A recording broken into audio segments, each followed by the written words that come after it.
बाबा बागेश्वर दिन रात कहते हैं कि भारत को हिंदू राष्ट्र बनाएंगे, और यही सवाल मध्य प्रदेश में कांग्रेस के संभावित सीएम पद के उम्मीदवार कमलनाथ से पूछा गया तब जब उन्होंने बाहें फैलाकर बाबा बागेश्वर का स्वागत किया, जब उनके पुत्र ने एक तरीके से कहिए तो रेड कारपेट बिछा दिया और ऐसे ऐसे मधुर शब्दों का प्रयोग किया, जिसके बाद ये सवाल उठने लगे कि भैया कांग्रेस में बाबा बागेश्वर को लेकर इतनी दो अलग अलग विचारधाराएं कैसे हैं, और जो नकुल नाथ कह रहे हैं या जो कमलनाथ कह रहे हैं, क्या उससे राहुल गांधी इत्तेफाक रखते हैं, और नहीं रखते हैं तो यहां इन्हें बोलने क्यों दे रहे हैं, और अगर बोलने दे रहे हैं तो फिर सवाल यह है कि मोहब्बत की दुकान पर क्या कमलनाथ का हिंदुत्व कार्ड चल जाएगा।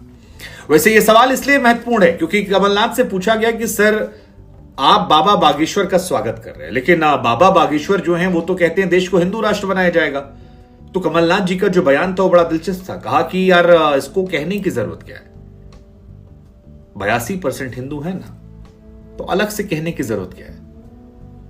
मतलब आंकड़े तो यही कहते हैं ना कि देश में 82% हिंदू है, हिंदुओं की आबादी है। ऐसे में अलग से कौन सी अनहोनी बात है, ये तो है, इसे कहना नहीं चाहिए।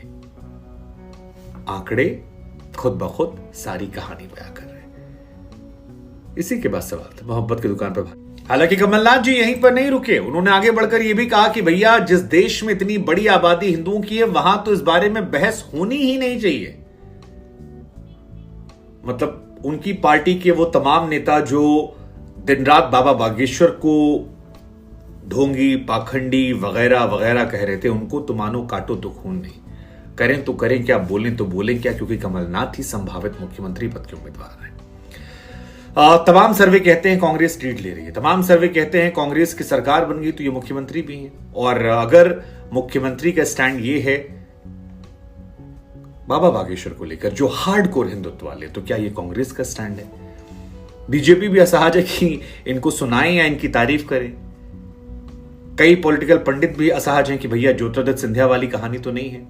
कई लोग इसे मास्टर स्ट्रोक भी बता रहे हैं कि भैया इससे तो फायदा हो जाएगा, मतलब मुस्लिम वोटर्स जो हैं, ये तो दिल्ली वाली स्ट्रेटेजी हो जाएगी कि हिंदुओं को रिझा लो, मुसलमान वैसे भी बीजेपी को वोट नहीं देता, मामला सारा अपना हो जाएगा। लेकिन जो भी है, कमलनाथ जी अकेले नहीं है, उनके बेटे नकुल नाथ जी भी हैं, और उनकी तरफ से भी एक पोस्ट लिखा गया कि परम पूज्य पंडित धीरेन्द्र कृष्ण शास्त्री जी, परम पूज्य पंडित धीरेन्द्र कृष्ण शास्त्री जी का छिंदवाड़ा हवाई अड्डे पर स्वागत किया। यह हमारा सौभाग्य है कि पावन भूमि पर आपके चरण स्पर्श हुए गुरुदेव, आपके पावन चरण। और इस बयान के बाद मतलब हमको वाला गाना याद आ गया, कंफ्यूजन ही कंफ्यूजन है, सॉल्यूशन का पता नहीं। मतलब गजब लाइन लिखी है। अगर आप राहुल गांधी जी को सुनिए और यहां कमलनाथ और उनके बेटे को सुनिए तो बिल्कुल एकदम विचारधारा लगा। हालांकि मेरा व्यक्तिगत तौर पर यह मानना है कि सियासत में कोई विचारधारा नहीं होती है। सियासत में वोट बैंक होता है, वोट होता है, जिसको मिल जाता है वो काम करता है। मतलब नोट और वोट, इनमें जात धर्म नहीं दिखाता। मनीष कश्यप के वकील जो हैं वो मुस्लिम हैं, गजब है ना। उन पर एक बीजेपी विधायक को लेकर केस है। इधर कमलनाथ जी के पुत्र जो है, वो ये लाइन देखिए, आप पढ़िए, इस लाइन को पढ़िए और इस लाइन में भावना को समझिए। परम पूज्य पंडित धीरेन्द्र कृष्ण शास्त्री जी का छिंदवाड़ा हवाई पट्टे पर स्वागत किया। यह हमारा सौभाग्य है कि छिंदवाड़ा की पावन भूमि पर आपके चरण स्पर्श हो गए हमें गुरुदेव। अब जैसे ये पोस्ट आती है, तमाम जो कांग्रेस समर्थित पत्रकार हैं या कांग्रेस के लिए कार्यकर्ता हैं या कांग्रेस के लिए मेहनत करने वाले लोग हैं या राहुल गांधी के जो फॉलोअर हैं या वो जो सेकुलर लोग अपने आप को कहते हैं या जो मुस्लिम कम्युनिटी से लोग कहते हैं, वो काफी ज्यादा शौक हो गए कि यार क्या वाकई भी स्टेटमेंट की जरूरत थी, या मध्य प्रदेश में रहना तो ऐसा करना पड़ेगा। क्योंकि मुझे याद है जब बाबा बागेश्वर को लेकर विवाद पहली बार शुरू हुआ था तो सबने विवाद खड़ा किया था कि यार क्या लॉजिक है। और तब भी यह सवाल खड़ा हुआ था कि भैया अगर कोई मुसलमान कह दे कि मुस्लिम राष्ट्र हो तो उसको जेल डाल दिया जाएगा, कोई सिख कह दे खालिस्तान राष्ट्र हो तो उसको जेल डाल दिया जाएगा, तो हिंदू राष्ट्र वाले पर बवाल क्यों नहीं होता। लेकिन तब भी कमलनाथ जी बाबा बागेश्वर के धाम में गए, वहां जमीन पर बैठे भजन कीर्तन किए और पूजा पाठ करके लौट आए और उसके बाद सवाल खड़े हुए। और अब तो उन्होंने खुलकर कह दिया कि जी 82% है, उसके बाद तो बहस होनी नहीं चाहिए, तो दिख रहा है। हालांकि कांग्रेस के एक नेता और हैं आचार्य प्रमोद कृष्णन, उन्होंने सवाल खड़े किए उधर कमलनाथ जी ऐसा लग रहा है कि बेफिक्र हैं, उन्हें लग रहा है कि यार हमको जीतना है और जीतने के लिए हमको कहना है और देखा जाएगा।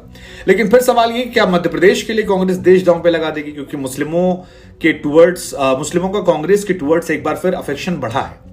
कई स्टेट्स में रीजनल पॉलिटिकल पार्टीज से वो डिसअपॉइंट हुए थे और उसके बाद जब बढ़ा तो फिर सवाल यह है कि हिंदुओं को साधने में लगे कमलनाथ कहीं कांग्रेस का मुस्लिम वोट बैंक तो नहीं छिटका जाएंगे, क्योंकि यहां पर ऑप्शन ओवैसी जी के लिए बहुत अच्छा खुलता है कि देखिए क्या हो रहा है, बेईमानी। हालांकि कमलनाथ जी ने सिर्फ यही नहीं किया, कमलनाथ जी ने इसके बाद यह भी कहा कि मैं हिंदू हूं और गर्व से कहता हूं हिंदू।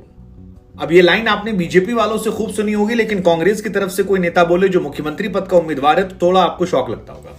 लेकिन यहां पर हिंदू वोटर के साथ साथ आदिवासी वोटरों को साधने की कोशिश की गई और आदिवासी गौरव दिवस था, उसमें रामकथा का आयोजन हुआ था जहां पर बाबा बागेश्वर गए थे और वहीं पर कहा कि जी मैं हिंदू हूं, हां मैं हिंदू हूं, गर्व से कह रहा हूं कि मैं हिंदू।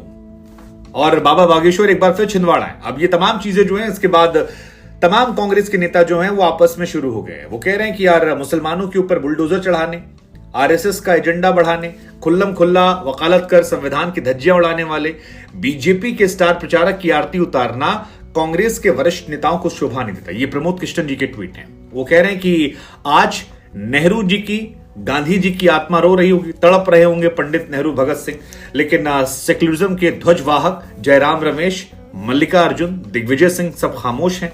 राहुल गांधी, प्रियंका गांधी जो है वो भी खामोश हैं। और इस खामोशी को क्या वोट बैंक की मजबूरी समझा जाए? क्या मध्य प्रदेश में आप कट्टर हिंदू हैं, कर्नाटक में आप प्रो मुस्लिम हैं? यह आरोप कांग्रेस से लग रहे हैं और हम नहीं लगा रहे, ये प्रमोद कृष्णन लगा रहे हैं। हालांकि कई सारे विश्लेषक जो हैं वो भी हैरान हैं। हमको लगा हम आप लोग से पूछें कि इतना कट्टर हिंदू बनने के पीछे क्या लॉजिक हो सकता है कमलनाथ जी का।